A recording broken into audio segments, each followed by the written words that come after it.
ایک تکلیف ایسی ہے جو ہم سب کو آنے والی ہے. اللہ جس سے راضی ہوا اس کی روح تو بڑی آسانی سے قبض ہوگی. ورنہ آؤ میں بتاتا ہوں میرے آقا کی زبانی کے نزا کی سختیاں کیسی ہیں.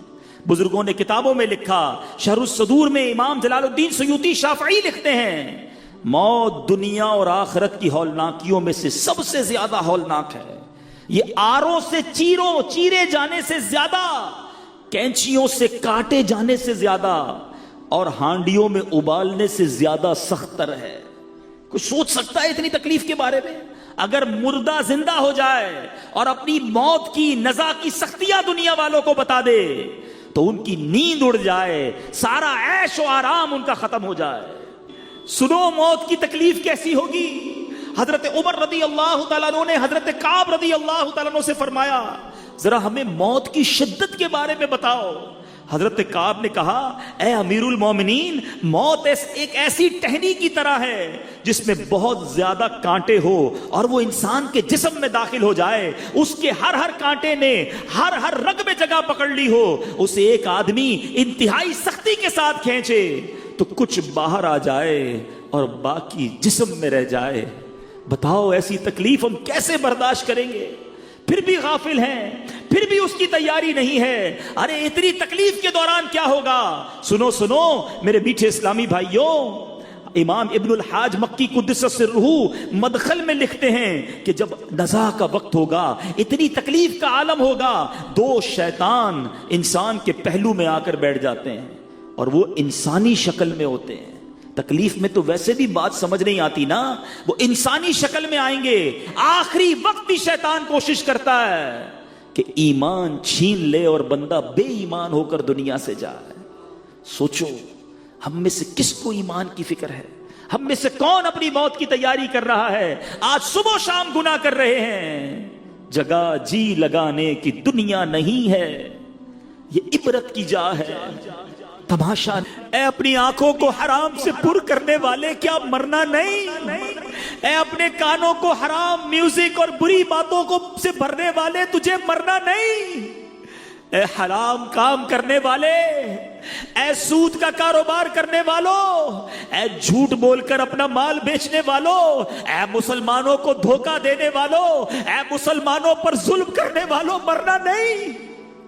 آج اکیلے میں بیٹھ کر ایسے گناہ کرتے جیسے کوئی دیکھ نہیں رہا، مگر یاد رکھو چھپ کے لوگوں سے کیے جس کے گناہ وہ خبردار ہے کیا ہونا ہے. ہم سب کو مرنا ہے، خدا را اس کی موت کی تیاری کر لو. آج توبہ کرنی ہے، وہ بڑا کریم ہے. ہو سکتا ہے کسی کے ذہن میں خیال آ رہا ہو گناہ تو بہت ہو گئے، نمازیں تو بڑی قضا ہو گئی، حرام کام تو بہت سارے ہو گئے، اب ہوگا کیا؟ بچوں گا کیسے؟ ہمارا رب بہت کریم ہے، وہ بڑا رحیم ہے. 70 سال بندہ گناہ کرے، ایک بار سچی توبہ کر لے، وہ کریم سارے گناہ معاف کر دیتا ہے. اس کی رحمت چاہتی ہے میرا بندہ بخشا جائے. پکارو تو صحیح اسے، ایک بار سر تو جھکاؤ اس کی بارگاہ میں کہ مولا معاف کر دے، ہو گئی غلطی مالک معاف کر دے، میں بڑا گناہگار ہوں مالک معاف کر دے. اکیلے میں کیے گناہ یہ جانتے ہوئے کہ تو دیکھ رہا تھا مالک معاف کر دے. کر لیے حرام کام، آ گیا شیطان کی باتوں میں ہوں تیرا بندہ، تیرے سوا کون ہے میرا مالک معاف کر دے.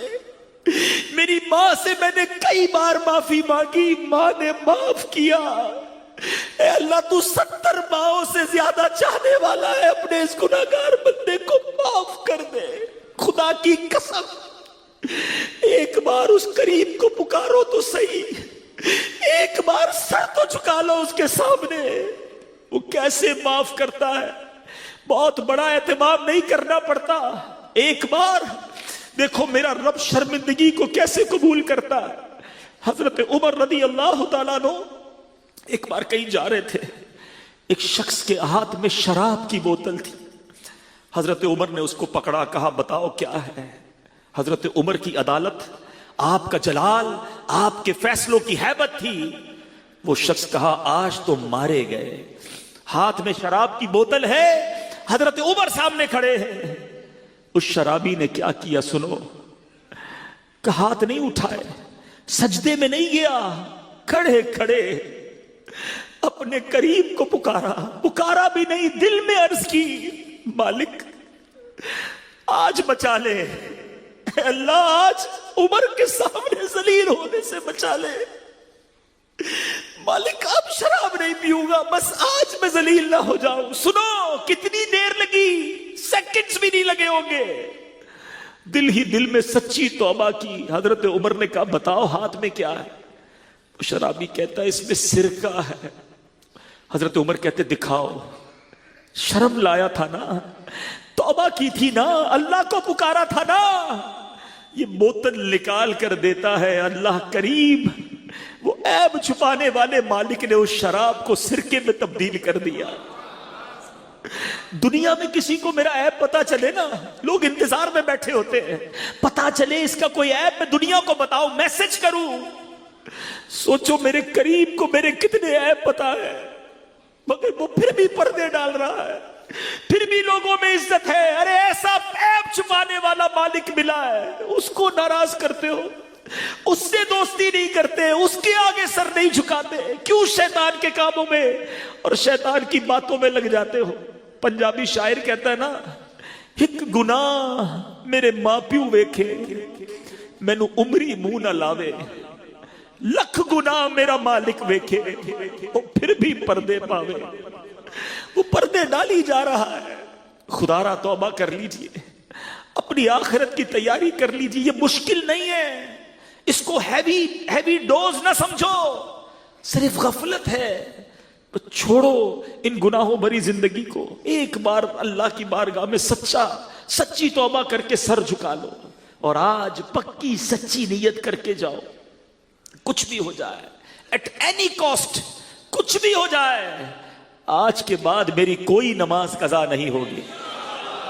ایسا نہیں، ایسا نعرہ لگاؤ دل سے کہ بس آج کے بعد ہماری کوئی نماز قضا نہیں ہوگی، حرام کاموں کے قریب بھی نہیں جائیں گے، اپنے رب کو ناراض کرنے والے کام نہیں کریں گے۔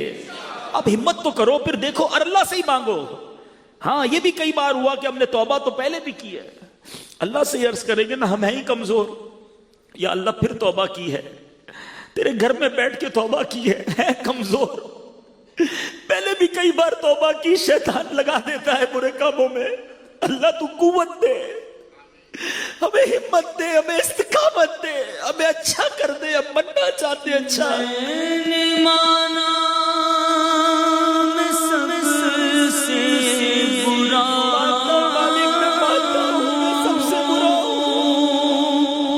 پر میں سدھرنا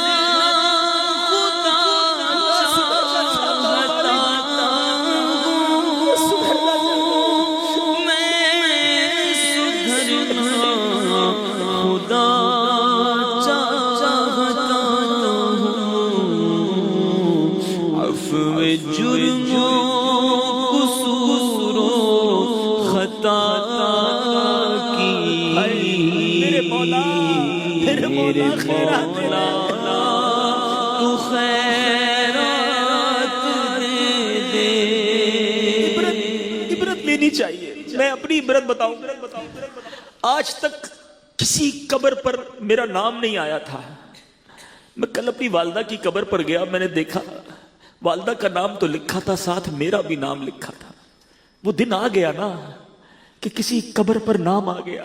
اب تھوڑے دنوں کے بعد کوئی ایسی قبر بھی ہوگی جس پر ہمارا نام لکھا ہوگا۔ کیوں عبرت نہیں پکڑتے کہ سارا کر و فر، یہ ساری جائیداد، یہ سارا نام، یہ ساری شہرت سب رہ جائے گی، ہم اکیلے قبر میں پہنچ جائیں گے۔ اگر اللہ ناراض ہوا تو مارے جائیں گے، میرے میٹھے اسلامی بھائیوں، مارے جائیں گے۔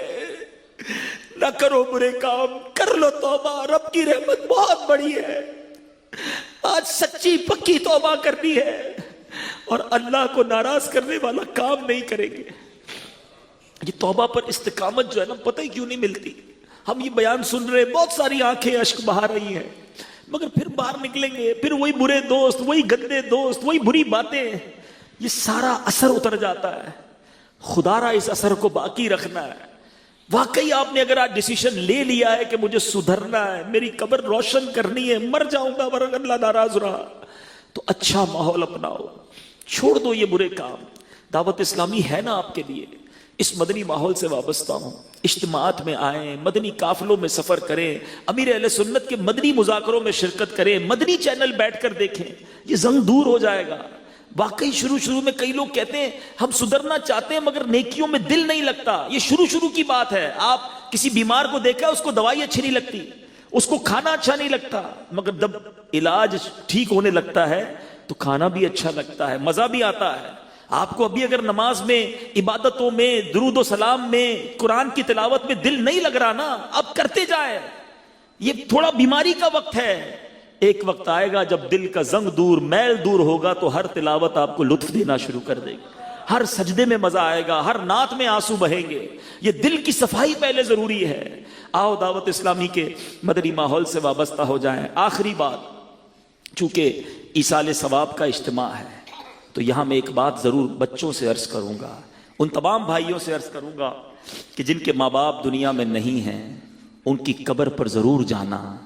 حضرت امام سفیان بن عیینہ بیان ہے کہ جب میرے والد کا انتقال ہو گیا تو میں نے بہت آہ و بکا کی، آنسو بہائے، روزانہ ان کی قبر پر جاتا، مگر کچھ دنوں کے بعد میں اپنی کاموں میں بیزی ہو گیا تو والد صاحب خواب میں آئے، کہا میرے بیٹا اب آنا کم کر دیا ہے، تو کہا کیا آپ کو پتہ چل جاتا ہے میں آپ کی قبر پر آتا ہوں؟ تو والد صاحب نے فرمایا مجھے تیری ہر حاضری کی خبر ہوتی ہے، میں تمہیں دیکھ کر خوش ہوتا ہوں، نیز میرے پڑوسی مردے بھی تمہاری دعا سے راضی ہو جاتے ہیں۔ چنانچہ اس خواب کے بعد میں والد صاحب کی قبر پر پابندی سے جانے لگا، بالخصوص جمعہ کے دن ضرور والدین کی قبر پر حاضری دیں۔ حدیث پاک میں آتا ہے، نبی پاک فرماتے ہیں کہ جو شخص جمعہ کے روز اپنے والدین یا ان میں سے کسی ایک کی قبر کی زیارت کرے، ان کے پاس سورہ یاسین پڑھے تو بخش دیا جائے گا۔ سبحان اللہ۔ اچھا، والدین کی ایک فضیلت تو سب کو یاد ہوگی، حیاتی میں محبت سے دیکھیں تو حج مقبول کا ثواب ہے نا۔ سنو، میرے آقا فرماتے ہیں جو بنیت ثواب اپنے والدین دونوں یا ایک کی قبر کی زیارت کرے، حج مقبول کے برابر ثواب کمائے گا۔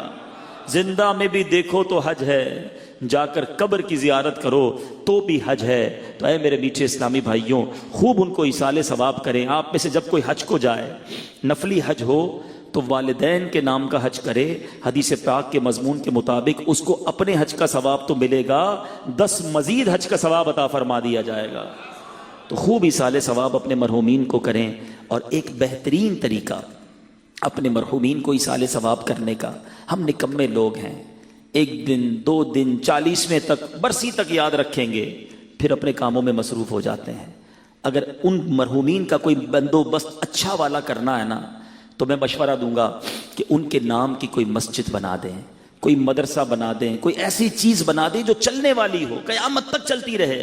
اچھا، اللہ بڑا کریم ہے، کوئی بچہ اپنے والدین کے نام کی مسجد بنائے تو ایسا نہیں کہ والدین کو ثواب ملے گا، اس کو نہیں، بنانے والے کو بھی قیامت تک ثواب ملے گا، جن کے لیے بنائی ان کے لیے بھی ثواب جاریہ ہو جائے گا۔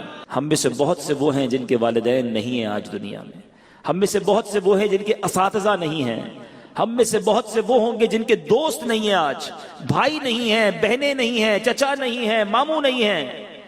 انہوں نے ہمارے ساتھ زندگی گزاری ہے، ہمارا کچھ تعلق رہا ہے۔ اگر وہ آج زندہ ہوتے تو کوئی تحفہ نہ دیتے انہیں، اگر آج وہ زندہ ہوتے تو انہیں کوئی آپ جناب کوئی تحفہ، کوئی دعوت، کچھ خدمت نہ کرتے ان کی۔ تو آج ان کی خدمت، ان کی دعوت، ان کا تحفہ یہ ہے کہ انہیں اپنی دعاؤں میں یاد رکھیں، انہیں ایصال ثواب کرتے رہیں۔ قبر میں جانے کے بعد نماز ہم پر سب سے پہلا فرض ہے، لیکن نماز نہ پڑھنا کتنا برا ہے، آئیے سنتے ہیں۔ اللہ کے حبیب صلی اللہ تعالی علیہ وسلم ارشاد فرماتے ہیں، جس نے جان بوجھ کر نماز چھوڑ دی، اللہ عز و جل اس کے عمل برباد کر دے گا، اور اللہ عز و جل کا ذمہ اس سے اٹھ جائے گا جب تک کہ وہ توبہ کے ذریعے اللہ عز و جل کی بارگاہ میں رجوع نہ کرے۔ تو اللہ کی پاکی بیان کرو جب شام کرو، اور جب صبح کرو اور اسی کے لیے تعریف ہے آسمانوں اور زمین میں، اور اس وقت جب دن کا کچھ حصہ باقی ہو اور جب تم دوپہر کرو۔ پھر حضرت عبداللہ ابن عباس رضی اللہ تعالیٰ عنہما نے فرمایا اس آیت میں تسبیح سے مراد نماز ہے، شام کی تسبیح سے مراد مغرب اور عشاء ہے، صبح کی تسبیح سے مراد نماز فجر ہے، جب دن کا کچھ حصہ باقی ہو اس وقت کی تسبیح سے مراد نماز عصر ہے، دوپہر کی تسبیح سے مراد ظہر کی نماز ہے۔ تو سبحان اللہ، قرآن پاک میں پانچوں نمازوں کے جو اوقات ہیں وہ بھی بیان کیے گئے۔ اچھا، اب وقت کے اندر نماز پڑھنا لازم، ایک بھی نماز کا گزار دینا یعنی قضا کر دینا بہت سخت گناہ ہے۔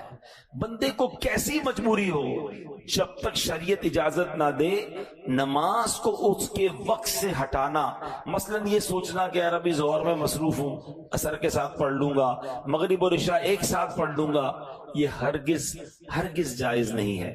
اب ذرا غور کیجئے گا نماز ٹائمنگ میں کتنی ضروری ہے کہ ایک مرتبہ ایک جنگ کا موقع ہے، مسلمانوں اور کفار کی جنگ ہو رہی ہے۔ اچھا، کافروں کو پتا تھا کہ مسلمان نماز کے بڑے پابند ہیں، عصر کی نماز کا وقت ہونے والا تھا، انہوں نے پلان کیا کہ جب یہ عصر پڑھیں گے نا ہم اسی وقت اٹیک کر دیں گے ان پر۔ اب یہ ان کا پلان تھا، اللہ کریم نے حضرت جبریل علیہ السلام کو بھیجا، اور سبحان اللہ، اللہ نے کیا خوبصورت طریقہ ارشاد فرمایا قرآن میں، 5ویں سپارے کی آیتیں نازل ہوئی، اس میں اللہ پاک نے نماز خوف کا طریقہ ارشاد فرمایا، تاکہ جب ایسا معاملہ آ جائے کہ تم دو گروہ میں بٹ جاؤ اور ایک گروہ جماعت میں شامل ہو، امام کے ساتھ ایک رکعت پڑھے، پھر جو دوسرا گروپ ہے دشمن کے مقابلے میں رہے، پھر پہلا گروہ دشمن کے مقابلے میں آ جائے، دوسرا امام کے ساتھ جماعت میں شامل ہو۔ یہ ایک پورا طریقہ ہے جو قرآن پاک میں تفصیل کے ساتھ بیان کیا گیا۔ اب یہاں اندازہ لگائیں کہ نماز کو وقت کے اندر پڑھنا کتنا ضروری ہے۔ حالت جنگ میں بھی ظہر اور عصر یا مغرب اور عشاء ملا کر پڑھنے کی اجازت نہیں دی گئی۔ اب ذرا غور کریں کتنا امپورٹنٹ ہے کہ دشمن سامنے ہے، صفیں بنی ہوئی ہیں، عصر کا وقت آیا، یہ نہیں فرمایا کہ ابھی لڑائی ہے، جنگ ہے، اس کے بعد پڑھ لینا، نہیں، طریقہ پورا بیان ہوا قرآن میں کہ امام کھڑا ہو اور جناب ایک صف بنائی جائے، اور ایک جو گروہ ہے وہ دشمن کے مقابلے میں رہے، ایک رکعت ادا کرنے کے بعد، ایسا نہیں کہ پوری 4 رکعتیں، ایک رکعت یہ ادا کریں پھر یہ دشمن کے مقابلے میں جائیں اور وہ گروہ آ جائے، ٹائمنگ کے ساتھ دشمن کے مقابلے میں بھی نماز بھی پڑھنے کا حکم قرآن نے دیا، اور بعد جماعت نماز پڑھنے کا حکم دیا۔ اب ہمارا حال کیا ہے، یار آج سر میں درد ہے، ذرا کل پڑھ لیں گے، آج گھر میں مصروفیت زیادہ ہے، کل پڑھ لیں گے، آج بڑی امپورٹنٹ میٹنگ آفس میں چل رہی ہے، بڑا اہم کسٹمر آیا ہوا ہے، ابراڈ سے آیا ہوا ہے، اور بڑا جناب آرڈر فائنل ہونا ہے، یار شام کو پڑھ لیں گے، نہیں جناب آج ذرا بارش ہو رہی ہے، موسم ٹھیک نہیں ہے، کل پڑھ لیں گے۔ یعنی ہو یہ گیا ہے کہ ہمیں ہر مصروفیت میں جو سب سے پہلی چیز ہم ڈراپ کرتے ہیں وہ ہم نماز کو ڈراپ کرتے ہیں، حالانکہ کسی بھی حالت میں، کسی بھی سچویشن میں، یعنی اس سے بڑی کیا سچویشن ہوگی کہ دشمن سامنے کھڑا ہے، مگر صحابہ کرام کو اس وقت بھی نماز پڑھنے کا ٹائم کے اندر حکم دیا گیا۔ کاش یہ ریئلائزیشن ہو جائے سارے کام بعد میں ہیں، پہلے نماز۔ درود پاک پڑھنے کے بے شمار فضائل و برکات ہیں۔ میرے آقا مدینے والے مصطفیٰ صلی اللہ تعالی وسلم فرماتے ہیں، اذا فرغ احدکم من طہورہ فلیقل اشہد ان لا الہ الا اللہ وان محمدا عبدہ ورسولہ ثم لیصلی علی فاذا قال ذلک فتحت لہ ابواب الرحمہ۔ نبی پاک فرماتے ہیں جب تم میں سے کوئی وضو سے فارغ ہو تو اشہد ان لا الہ الا اللہ وان محمدا عبدہ ورسولہ پڑھے، پھر مجھ پر درود شریف پڑھے۔ جب وہ یہ پڑھے گا تو اس کے لیے رحمت کے دروازے کھول دیے جائیں گے۔ تو روزانہ وضو کے بعد یہ کلمہ پڑھنا ہے اور درود پاک پڑھنا ہے۔ میں دوبارہ پڑھ لیتا ہوں، بلکہ مل کر پڑھ لیں، اشہد ان لا الہ الا اللہ وَأَنَّ مُحَمَّدًا عَبْدُهُ وَرَسُولُهُ۔ اور اس کے بعد درود پاک پڑھنا ہے. آسیوں جرم کی دوا ہے درود، کیا دوا عین کیمیا ہے درود. ایک ساعت میں عمر بھر کے گناہ کرتا معدوم اور فنا ہے درود. چھوڑیو مت درود کو کافی، راہ جنت کا رہنما ہے درود.